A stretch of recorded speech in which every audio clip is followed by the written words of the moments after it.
Hola, en este vídeo vamos a hacer algo que es también muy común en los ejercicios o en ciertos ejercicios de química, y es relacionar un dato macroscópico, como puede ser la masa o el volumen de una sustancia. En este caso nos vamos a centrar con la masa, ¿verdad? Y relacionarlo con el mundo microscópico, es decir, con el número de partículas, ya sean moléculas, sean átomos, sean iones, que hay en esa cantidad macroscópica, ¿verdad? En este caso masa, que nos dan. Así que lo que vamos a hacer es relacionar mundo macroscópico con mundo microscópico. Vamos a aprender a hacerlo con la masa. Y para poder hacer esto hay que recurrir a algo que ya conoces porque has visto en un vídeo anterior, y es el número de Avogadro. De forma que nosotros vamos a basar, el método que vamos a usar para hacer esto es basándonos en el número de Avogadro y usando este número como un factor de conversión. Recuerda, es una idea clave. Para relacionar mundo macroscópico y mundo microscópico en el mundo de la química, es decir, por ejemplo, masa de tal sustancia con número de átomos o de moléculas de esa misma sustancia, deberás usar siempre el número de Avogadro para poder hacer la conversión y pasar del mundo grande, podríamos decir, al mundo chico o viceversa. Bueno, pues empezamos con el primero de los ejemplos. Vamos a suponer que nos preguntan cuántos átomos están contenidos en 20 gramos de hierro. Lo primero que vamos a hacer es acudir a la tabla periódica y buscar el dato de la masa atómica del hierro en este caso. Si redondeamos ese dato, veremos que el hierro aparece como 56. Ese sería el dato de la masa atómica del hierro.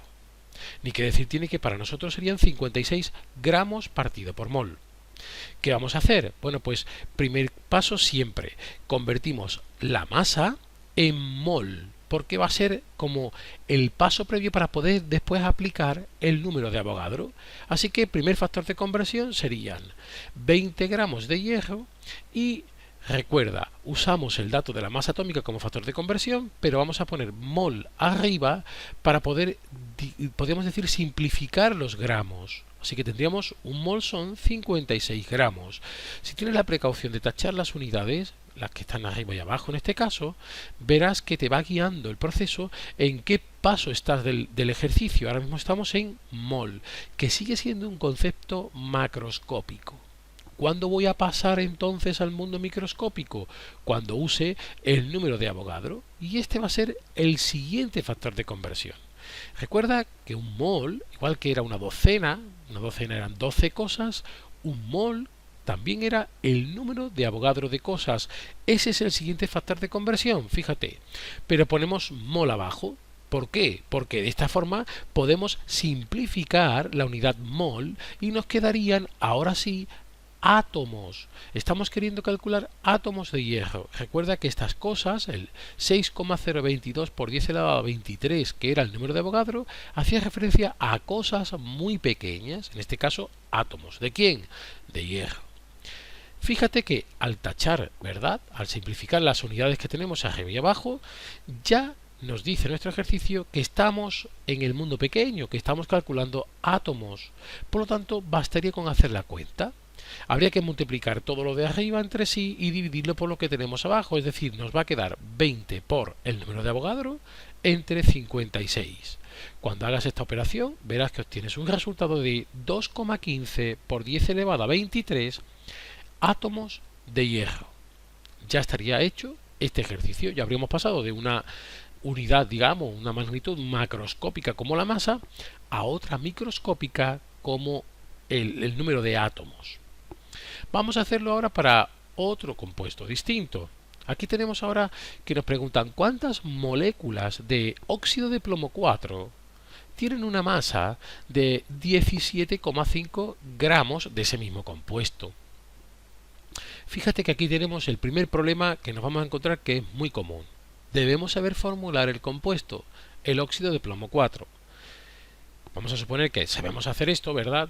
Y entonces lo que hacemos es buscar en la tabla periódica las masas atómicas para el oxígeno por un lado y el plomo por el otro. El oxígeno sería 16, para el plomo redondeamos a 200 7. A partir de aquí, como sabemos formular el compuesto, sabemos que es el PbO2, lo que hacemos es que vamos a calcular su masa molecular. Es decir, hay 1 de plomo por 207, que es su masa atómica, más 2 de oxígeno por 16, y obtenemos un dato de 239 gramos partido mol. Por lo tanto, primer paso, cogemos el dato que nos dan y vamos a aplicar esta masa molecular en forma de factor de conversión. ¿Para qué? Pues para poder quitar los gramos y quedarnos con mol. De manera que, recuerda, ponemos mol en el numerador para poder hacer la conversión a mol, que es el paso previo, el paso clave, y eliminamos gramos, ¿verdad? Porque lo tenemos arriba y abajo. A partir de aquí, lo siguiente que hacemos es aplicar nuestra llave. Llave en el concepto de que nos permite pasar del mundo grande al mundo chico, que es exactamente lo que nos están preguntando. ¿Y cómo lo hacemos? Usando el concepto de mol en relación al número de Avogadro.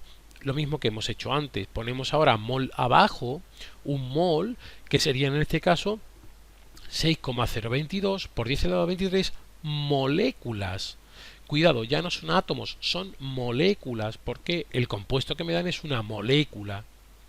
Ahora, ¿qué es lo que puedo hacer? Bueno, pues volvemos a quitar los moles, que los tenemos arriba y abajo, y bastaría con hacer la operación. Es decir, es de forma análoga al caso anterior, 17,5 por 6,022 por 10 a la 23 y entre 239. Y verás que obtienes un resultado de 4,41 por 10 elevado a 22 moléculas de óxido de plomo 4. Con esto estarías también acabado el segundo de los ejemplos, ¿verdad?, que te acabo de mostrar.